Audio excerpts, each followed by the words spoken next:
და გუშინ ღამით სოფიო სიგუას მანამ სანამ შინაგან საქმეთა სამინისტროს ყოფილი მაღალჩინოსნის ყოფილი მეუღლე თავს უსაფრთხოდ ვერ გრძნობს და ამბობს რომ იოსებ სიგუა მას გუშინ ღამით ურეკავდა. სიგუას ადვოკატი იოსებ სიგუას ადვოკატი ჩვენთან აკეთებს განმარტებას იმასთან დაკავშირებით რომ ეს არ იყო რეალურად არანაირი კანონდარღვევა და რომ მას გაეშვა თავად ზარი სოფიო სიგუასთან. შემთხვევით მისი განმარტებით სცენარი იყო დაახლოებით ასეთი. გუშინ მიმდინარეობდა მორიგის სასამართლო პროცესი ისი დასრულების შემდეგაც ის და მისი დაცვის ქვეშ მყოფი იმყოფებოდნენ მომდევნო საათების განმავლობაში ერთად მაშინ როდესაც თეონა გვაზავა მისი მტკიცებით ამოწმებდა WhatsApp-ის მიმოწერებს აპლიკაციის იმისთვის რათა ეგრეთ წოდებული სკრინშოტი გაეკეთებინა ხელი დაეჭირა და შემთხვევით გაეშვა ზარი სოფიო სიგუასთან მისივე განმარტებით მყისიერად მოახდინა რეაგირება ამაზე გათიშა თავადვე და შემდგომ უკვე შესაბამის კომპეტენტურ ორგანოებს შეატყობინა იმასთან დაკავშირებით რომ ეს ზარი შევიდა მისგან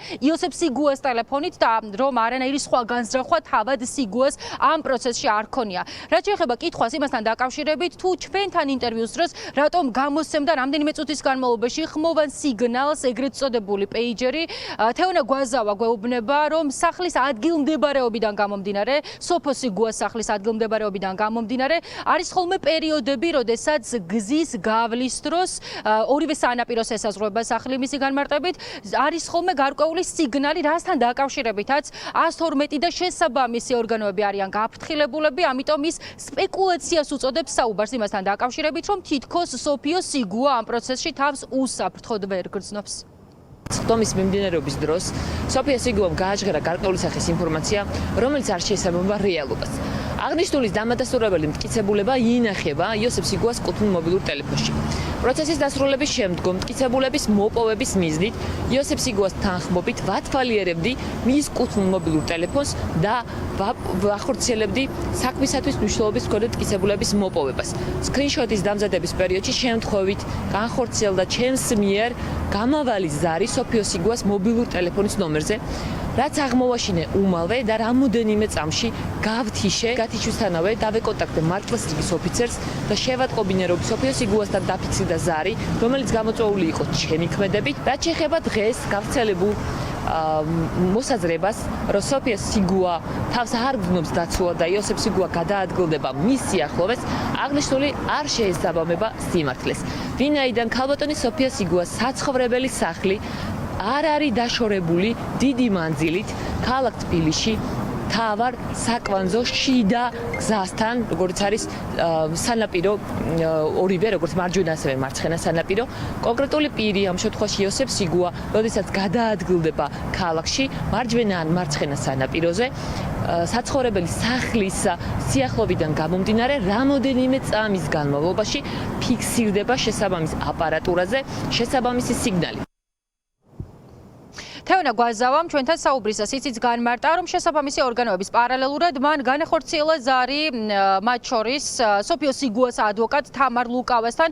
იქიდან გამომდინარე, რომ ის ღამის საათებში არ იყო ხაზზე, დაუტოვა შეტყობინება. ამას ლუკავაც ადესტურებს, ამბობს, რომ ნამდვილად ასე იყო, თუმცა ეს არ გამორიცხავს იმას, რომ უნდა ჩატარდეს გამოძიება და უნდა დადგინდეს თუ ვინ ურეკავდა გუშინ ღამით სოფიო სიგუას, იმისთვის, რათა ამ საქმეში აღარ არსებობდეს დამატებითი კითხვის ნიშნები. რაც შეეხება ეგრეთ წოდებული პეიჯერის მხრიდან სიგნალიზაციის გახმის გამოცემასა და ამ სიგნალის ჩართვას ლუკავა ჩვენთან საუბრისას ამბობს, რომ ესეც არის მოკვლევის საგანი, რადგან სოფიო სიგუა მისი დაცვის ქვეშ მყოფი ამ პროცესში თავს უსაფრთხოდ ვერ გრძნობს. იქიდან გამომდინარე, რომ როდესაც ირთვება სიგნალიზაცია და ეს არ ხდება უშუალოდ სასამართლო დარბაზში, რაც ისედაც ყოველთვის არის ნათელი, რომ ასე მოხდება და მის მიღმა არის განხორციელებული ეს უკვე ეს იწვევს დამატებით ფოთოებს მის დაცვის ქვეშ მყოფში მოკლედ მოცემულობა არის ასეთი. ახლა სოფიო სიგუას მხარე დაჟინებით ითხოვს, რომ პასუხი გაეცეს ყველა კითხვას იმასთან დაკავშირებით თუ ვინ ურეკავდა გუშინ სოფიო სიგუას და ზოგადად რატომ ჩაირთო დღეს დილით ეს სიგნალიზაცია ეგრეთ წოდებულ პეიჯერზე.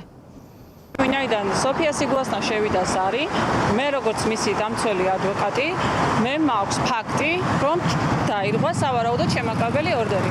ამ დროს აუცილებელია შინაგან საქმეთა სამინისტრომ დაიწყოს გამოძიება და გამოძიების ფარგლებში მოიკვლიოს ინფორმაცია, როგორ მოხდა ამ ზარის შემოსვლა სოფიო სიგუას ტელეფონზე. შესაბამისი საგამოძიებო მოქმედებები არის ჩასატარებელი იმისთვის, რომ დადგინდეს, ვინ განახორციელა ზარი.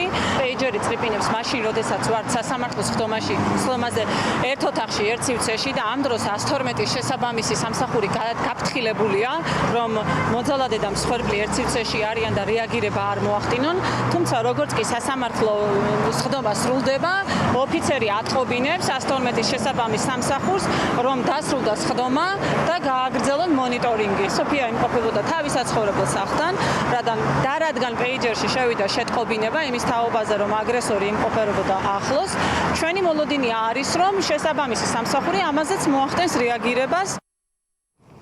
შეგახსენებთ, რომ საქალაქო სასამართლო ორშაბათს 12 საათზე გამოაცხადებს გადაწყვეტილებას იმასთან დაკავშირებით, გაუქმდება თუ არა შემაკავებელი ორდერი. ზოგადად გუშინ 8 საათის განმავლობაში მიმდინარეობდა პროცესი. მოწმეებს შორის ერთ-ერთი იყო სოფიო სიგუას მამა ალექსანდრე შატბეროვი, რომელმაც საკუთარი შვილის წინააღმდეგ მისცა ჩვენება. ამაზე კომენტარი თავად სოფიო სიგუამაც გააკეთა, თქვა, რომ მამამისისგან არაფერი აღარ უყვარს, თუმცა მისი საქართველოში საგანგებო დამჩვენებისათვის ჩამოყვანა მისთვის არის პროვოკაციის გაგრძელება, რომელსაც როგორც თავად ამბობს, უწყობენ განსაკუთრებით უფრო მძაფრად ბოლო პერიოდის განმავლობაში. ახლა ორივე მხარე არის სასამართლოს გადაწყვეტილების მოლოდინში. სოფიო სიგუა ფიქრობს, რომ თუ კი ობიექტურია სასამართლო, მაშინ ძალაში უნდა დატოვოს შემაკავებელი ორდერი, ხოლო სოსო სიგუას მხარე და მისი ადვოკატი ფიქრობენ, რომ ეს აუცილებლად უნდა გაუქმდეს.